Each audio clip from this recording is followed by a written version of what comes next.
any prejudice or discrimination. Sister Mary and Sister Farah, my son as young as Tanika this morning. Amen. They still got their youth in there. Amen. And I said, praise the Lord. Amen. You ever been there? Have you ever been there? Yes. The very first heated encounter you had with your spouse, that heated argument that really never meant to be, seems to be stupid, or it just blow up in your face. It becomes so heated that for a moment you may think that you were probably living with the devil for a while and you get along.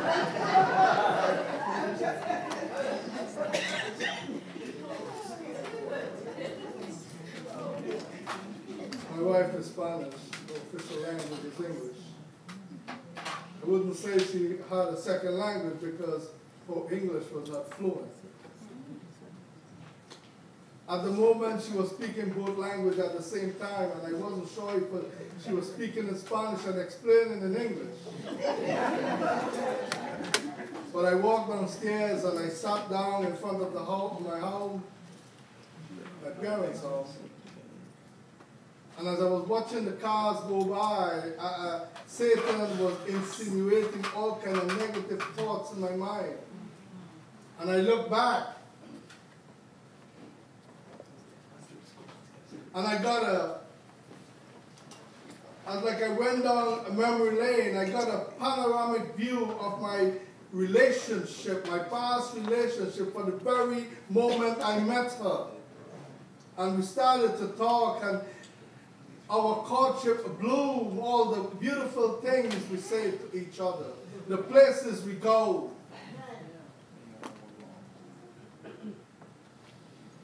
I said to myself, I will not derail this relationship. I will hold on. I encourage myself in my relationship with my wife. And I tell myself that I have made a commitment with God. I have made an agreement with God that I will live with her until death do us part. Amen. It's been in 33 years and we're still strong together. Amen. Amen. My topic is entitled, You Can Encourage Yourself in the Lord. Amen. Shall we pray? Heavenly Father, Lord, we thank you for Jesus Christ because there is no other God. We thank you for the sacrifice you made on the cross of Calvary for us so that we can have life and have it more abundantly. As I stand before your people, Lord, may you hide me behind the cross.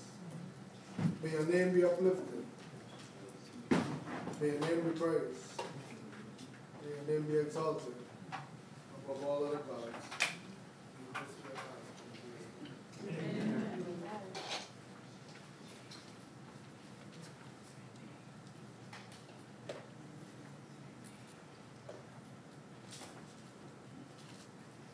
Who was David? A young man in the prime of his youth, has stunned the world.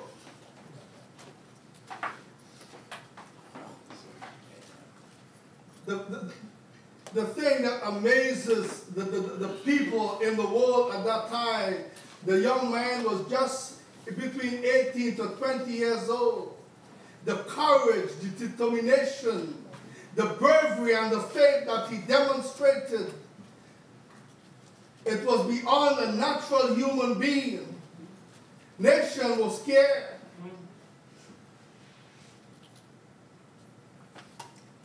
When David killed Goliath,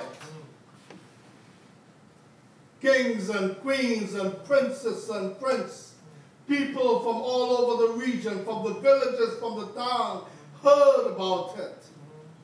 It was the gossip of the day. He became a celebrity. He became a man of honor. A man who deserved to talk about. Who was this young man?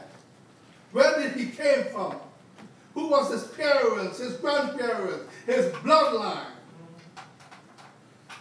As David would sing for King Saul, and the servants would come to serve the king, as they bowed their eye would gaze on David, not on King Saul. As he walked through the palace, the servants and the slaves would halt, they would stop and bow to the young man. As King Saul and David would walk in the palace and walk in the yard of the courts, the people in the court would stop and bow to David. That grieved the heart of Saul. His jealousy, his pride. He became so selfish and covetous that he couldn't control his evil emotion. David, mind you, that Saul loved David. But when he became possessed with the evil spirit, he couldn't help it. But his main objective was to destroy David. He looked at the throne. He looked at his son Jonathan. He looked at himself and he said, no, I would not give this up. This young man have to die. He have to die. Who was this young man? A young man that stunned the world.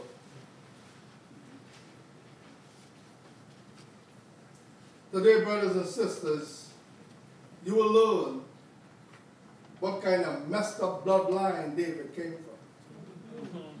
Mixed up bloodline.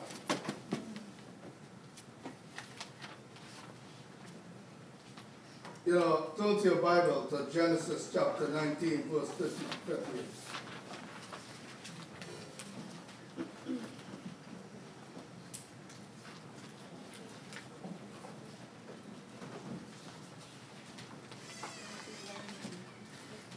Genesis chapter 19, verses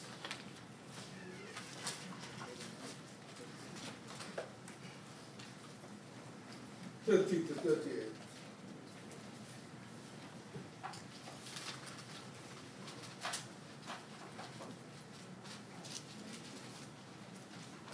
And Lot went up out of Zoar and dwelt in the mountain, and his 2 daughters with him.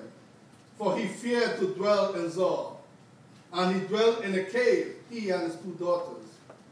And the firstborn said unto the younger, Our father is old, and there is not a man in the earth to come in unto us after the manner of all the earth. Come, let us make our father drink wine, and we shall lie with him, that we may preserve seed of our father. And they made their father drink wine that night. And the firstborn went in and lay with her father. And he perceived not when she lay down, nor when she arose. And it came to pass on the morrow that the firstborn said unto the younger, Behold, I lay last night with my father. Let us make him drink wine this night also, and go thou in and lie with him, that he may preserve seed of our father. And when they made their father drink wine that night also, and the younger arose and lay with him, and he perceived not when she lay down nor when she arose. Thus both the daughters of Lot were child of their father. And the firstborn bare a son and called his name Moab, and the same is the father of the Moabites unto this day. And the younger, she bore a son, and called his name Benami. The same is the father of the children of Ammon unto this day. In the land of Judah there was a famine. I'm not going to read the text or the scriptures to accommodate time. You can follow me. There was a great famine in the land of Judah. Now Naomi decided and her husband that they will go to the land of the Moabites Because things apparently were more better over there. Like maybe many of us here from the Caribbean, we're looking for the American dream. We thought that we can have it here. So we end up here, like myself. And she went over there with her son, Marlon and Killian, and her husband. After a while, her husband passed away. 10 years after, her two sons, who have gotten married to a Moabite woman, have passed away. Her two sons passed away. As Naomi began to get older and older, she realized that she needed to go back home. She heard that in Judah, the drought had subsided. Things were being better. Excuse me. Things were being better. So she told her two daughters-in-law that she's going back home. Ruth and Oprah.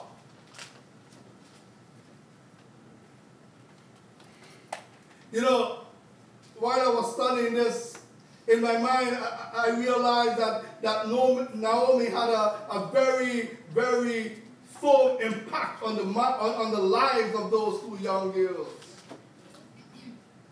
That when she decided that she would leave, and she even begged them not to follow her, they insist that they're going to follow her. Apparently, Oprah got discouraged and she turned back, but Ruth insists. And Ruth stood up and told her and said, listen, your God is my God. Amen. Your people are my people. Where you live, I will live. Where you die, I will die. Where you bury, I will bury.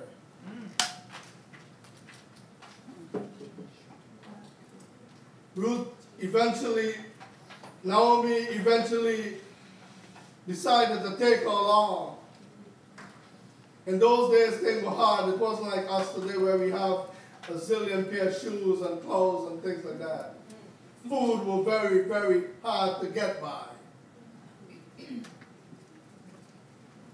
When they arrived in the land of Judah, the people welcomed her. They have found out that she was her two daughters-in-law were so kind and compassionate to her that they celebrate her coming home. But even though they celebrate her coming home, things were very difficult. Things were very hard. Nobody gives you food except you work for it. Ruth decided that she's going to go and walk the field behind those that are trashing the field and pick up the grains that fell after they passed by. Boaz was related to Naomi's husband. Naomi suggests that you go and walk with them. And so she has decided to go. Apparently, Ruth was a very attractive young woman. And Boaz was attracted to her as time go by. And he married her.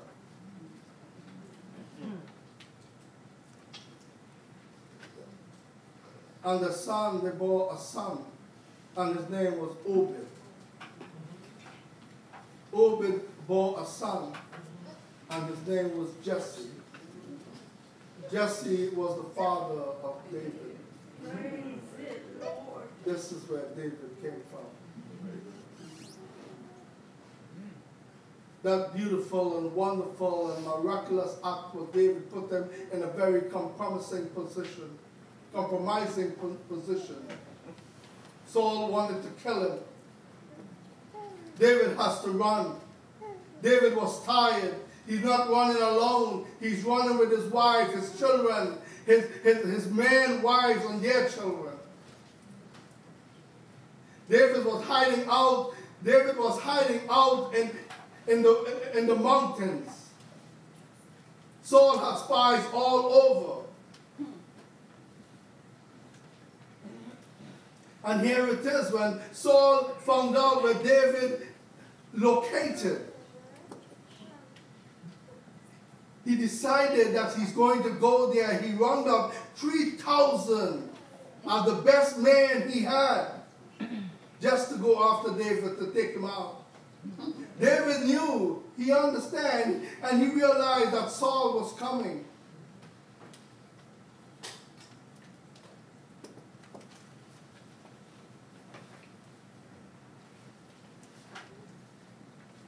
That very night, brothers and sisters, when Saul was surrounded by 3,000 men, well-armed soldiers, well-trained soldiers, men who were not afraid to die to protect their king, David said to his general and his captain, who's going to go in King Saul's tent with me tonight? One of them dropped out. General went with him. But you know, brothers and sisters, God is great. Yes. God is awesome. Yes. We have nothing to worry about. Amen. Absolutely nothing. Because when you have Jesus, you have everything. Yes. You have everything. Mm-hmm. David knew that he can go in there and come out in the name of God. Yes. His general couldn't understand that. David did not went in there to take his life. David went in there to let him know that I could have taken you out, but I am not like you are. That's right. Amen. I am not like you are. When they went into the tent, they saw David and King Saul was asleep, sound asleep. His men that were around him were sound asleep. Mm-hmm. His general said, David, let's take the spear and pierce it through his heart. David said, no, not tonight. Not tonight. Ellen G. White described the scene. She said the battle between to kill King Saul that night and to set him free was a battle of mind and decision. Amen. Amen. The captain drew David's attention and said, listen, you are tired. Your children are tired. Your wives are tired. My wives are tired. My children are tired. Your men are tired. We can't let him live. No. We can't let King Saul live, David.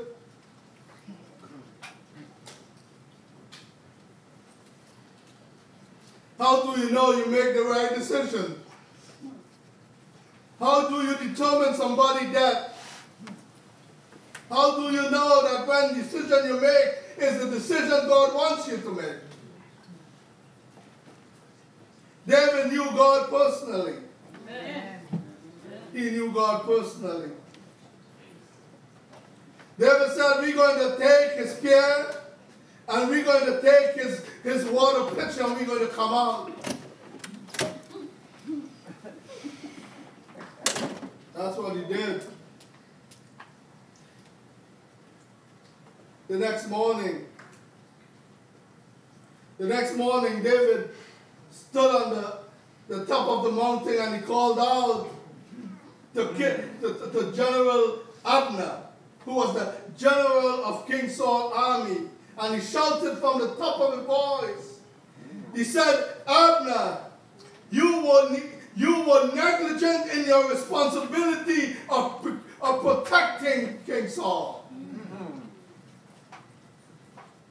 You know, King Saul was so acquainted with David, he recognized his voice and he shoot out from the tent and he came out and he confronted David. He said, David, my son, you spared my life tonight. Come down here, my son. I don't want to kill you. I don't kill you anymore. I will not chase you down. No, I won't.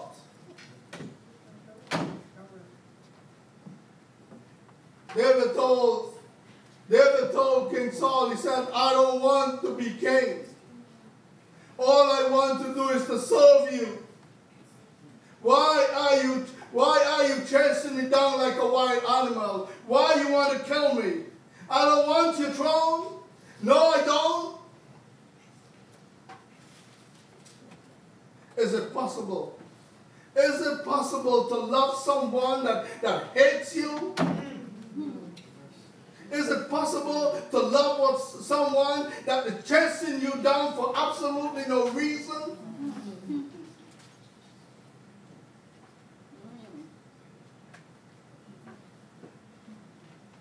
David realized that eventually Saul would caught up with him. He said, hiding in the mountains and running to and fro with all these children and wives and his men wives.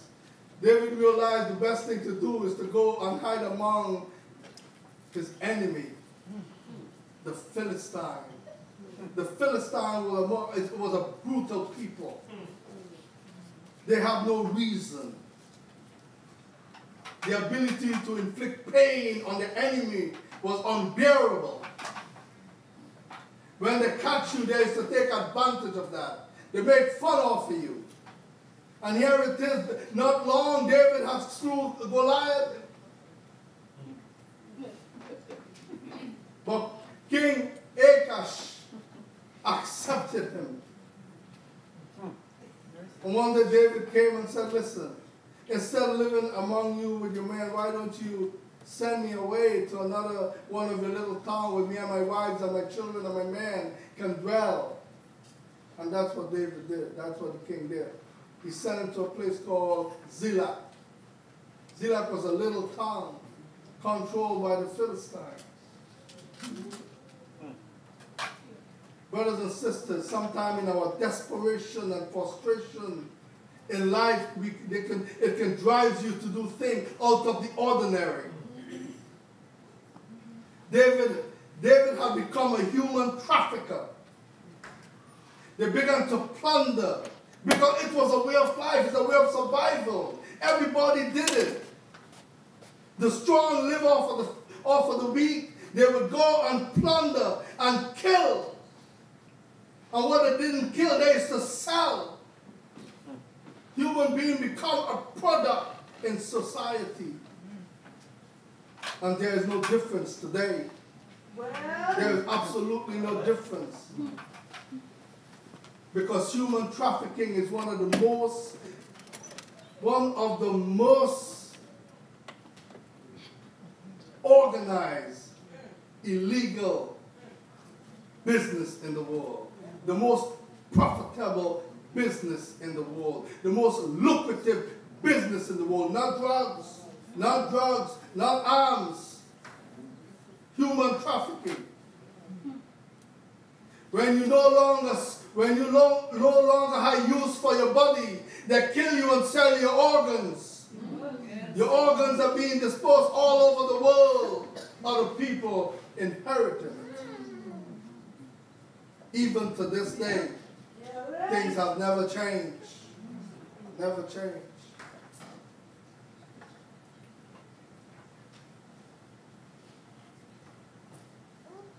Sometimes David never touches people. He never go and loot his people. When the king Achish would ask him, where you been today, David? He said, I've been plundering here, I've been plundering there. He was giving wrong information. As time goes by, David realized that things is getting worse and worse. The battle between the Philistine and the children of Israel were mounting up. David didn't want to get a part in the battle, but he had to prove his loyalty to King Achish, the Philistine.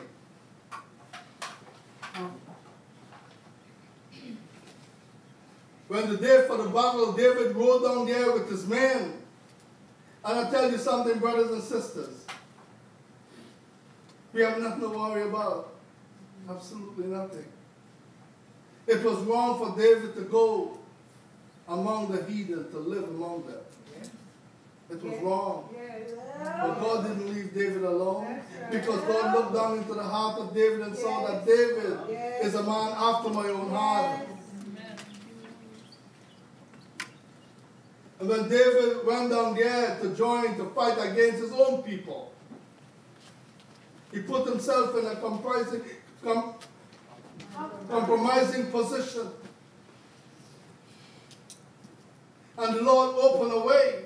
Yes. When the generals and them rode down and they saw David and his men, they called out to the king. He said, listen, these people is not going with us. No, they won't. That's right. We don't want them. No, no, no. They're going to turn on us.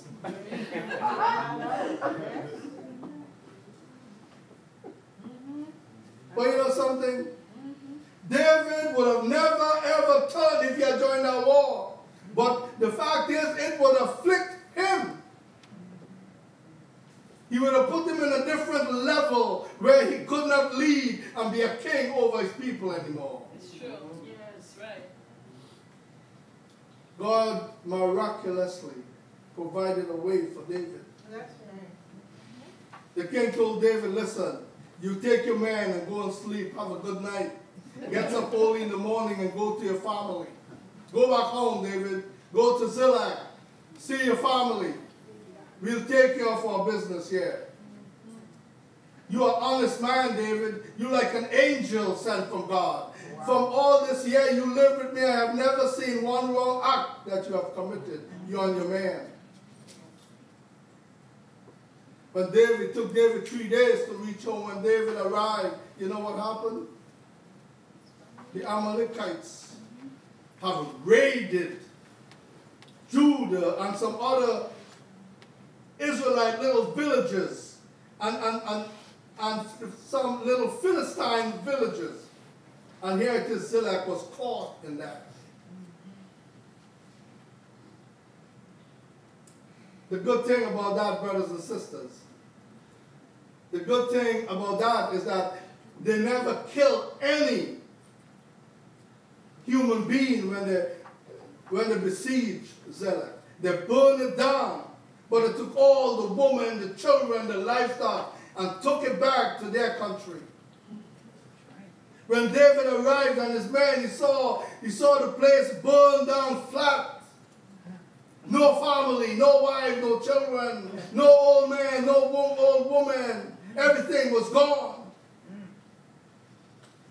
There was a great commotion among his soldiers.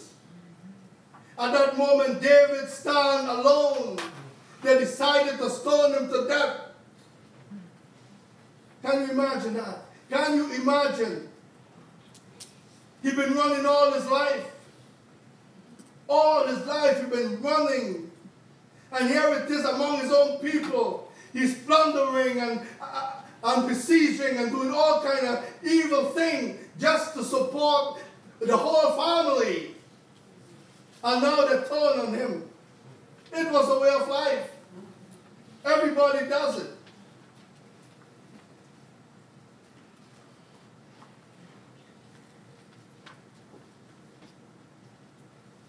Brothers and sisters, sometimes in the most difficult moments in our life, we can be the strongest person in our life. Praise Him. We can be the strongest person when the most difficult times comes our way. As David stood among his people, and they decided to stone him, Ellen G. White described the scene. She said David couldn't go back to his own people, Saul. He couldn't go to his family. He couldn't go back to the Philistine because they asked him to leave. His own people was about to stone him. And I want to read this from the Bible.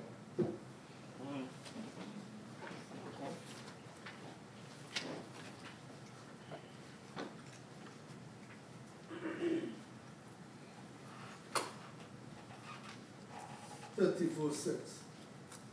And David was greatly distressed, for the people spake of stoning him. because the soul of the people was grieved, every man for his sons and for his daughters. But David encouraged himself in the Lord his God. Amen. Brothers and sisters, David looked back. David looked back. And it's when he looked back is what he saw. What did David saw when he looked back? He saw where God had led him as a young man attending the herds of his family. Many times he risked his life. He stood among his people and he told them, he said, listen, I am not going to die today. No, I won't. I will live to see tomorrow. Yes. The sun shall shine on me. Yes, amen.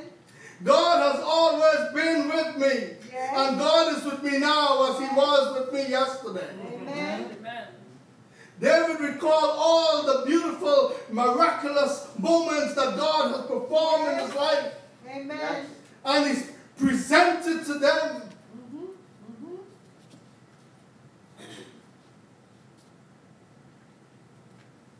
David stood among his people and he cried out. He said, the Lord is my shepherd, I shall not want. Yes. He makes me to lie down in green pastures. He leadeth me beside the still waters. He restored my soul.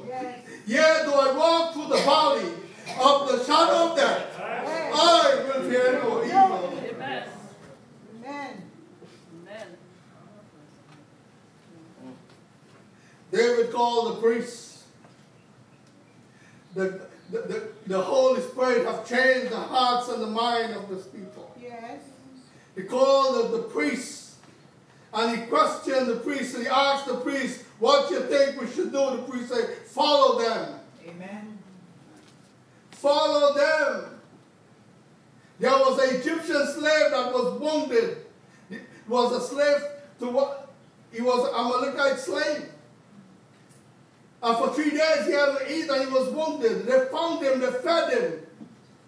He asked David, listen, please don't kill me and don't take me back to my master. David promised the young man that he won't do that. Just tell me where they are. David found these people having a good time. They were eating and drinking, dancing. They had a lot of spoils. They had a lot of stock to sell. Human beings.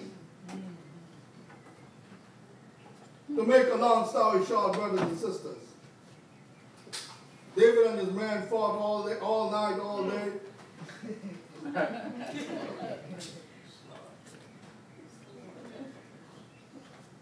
Killed them all. 400 men escaped. David and his men, 400 of them could have make it, 200 couldn't. As they were going back, they met the 200 that couldn't. Those 400 men have decided that those 200 men that didn't participate in the battle could not get nothing. David said, no, that's not how I operate. That's right. That's not how God operates. That's right. Everybody gets an equal share, fight or no fight. Yes. God has won this battle, not me. That's right. Amen. We got back everything that we lost, and we got back more. Praise Him. Amen. We got back more. Brothers and sisters, in these trying moments of our life, in these last days of Earth history, where do you stand with God? Where do you stand with God? Young man, as you in school, people will think you weird. People will think you're a sissy. People think you're different. You're a nerd. You're different. You don't smoke. You don't drink. You dress differently. Your actual behavior become an embarrassment to those other students. They will mock you. They will say things about you. You stand firm. You stand firm. That's right. Because your life is different. Yes. On the job, people try to set you up because you are faithful, you are honest. You don't participate in what the evil things they do. No, you don't. Amen. They will try to set you up. Yes. You don't fight that. You can't fight that. It's only God can fight that for you. Yes. as you grow older, and your golden age has been diminishing gradually, and you realize that life becomes boring, tireless. You realize what am I living for? You're in a home, and no one to look to you, no one to look after you. It's not that your children have neglected you, no. They have their thing to do. Yes. You can look back. You can look back. And you can draw from where God has led you. Amen. You're not alone, brothers and sisters. You're not alone. No, we're not. Praise Him. When you have Jesus Christ, you have a peace of mind that passes all understanding. Amen. You don't need a crowd around you to be happy. You don't need to be laughing all the time like those stand-up comedians. People pay hundreds of dollars to listen to their dog crap. No, you don't. When you have Jesus in your heart, brothers and sisters, you have a hope. Amen. You're living with a hope. Yes, sir. You're living not for tomorrow, but you're living for the life thereafter. Yes. Are you ready for this? Are you discouraged? Are you alone? Are you out of a job? Is you and your wife having problems? Is your wife and your husband having problems? Is your children giving you problems? You can look back, brothers and sisters. You can look back. Because I look back. I look back many times. My daughter last year in high school, she picked up a crackhead. Almost drive us crazy. We got a call from the teacher one day, you need to come. They found out that my daughter is with this guy, but he's selling marijuana on camera. But they can't find it. They just can't pinpoint. They can't catch the guy. They can't. They just can't catch the guy. They want us to talk to a daughter because the grades were going down. Me and my wife, we call it all the time. We keep blaming one another, blaming each other. What have we done? What have we done? And my wife keeps blaming me. You shouldn't buy a car for her. But that's not the problem. Was it? No. No. That's not the problem. People just want to do their own thing. They don't want to be told. They want no advice from their family, from their parents. My daughter looked me in the eye and said, Dad, this is my life. I have the right to choose to live it. Don't intervene, Dad. Don't intervene. I walked away. Stop talking. I never put this matter in the hands of the Lord. I never did. I don't know why. I never did. I never did down and said, Lord, please help me that my daughter will turn away from this. My only daughter. Then I looked to Jesus. Amen. Then I looked to Jesus. Yes. And I put the matter in the hands of the Lord. Yes. There were times I would come out in front of the house and I would sit down and tears would run from my eyes.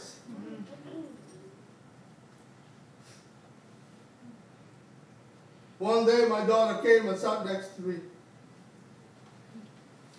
And she said, Dad, I want to go to college.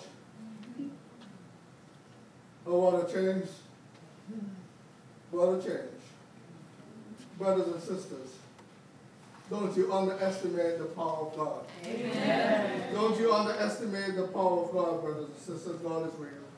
He's real. It's just like when you want a cup of water and you can't get it. It's as real as when you're hungry and you can't get some food. God is real. God is real. It's as real as when you don't have a home and nowhere to live. That's how real it is. God is real. Amen. The fresh air we breathe, the sun that shines on us. Look at ourselves. We are wonderfully and beautifully made in the image and likeness of God. Amen. Our mind surpasses every living creature on the face of the earth. We can think, we can reason, we can discern, we can learn. We don't move by instinct, we move by reasoning, intelligence. That's who we are. We are made in the image and likeness of God. Amen. We have emotion. You ever wonder why you laugh? You ever wonder why you cry? You ever wonder why you go to bed and doesn't nobody wakes up in the morning? We are his children. Yes. Nothing else, but he is our Father. Yes. When difficult time comes our way, brothers and sisters, you can look back and see where God has led you, where God has bring you from there to here, and you can encourage yourself in the Lord. Amen. Thank you. Amen.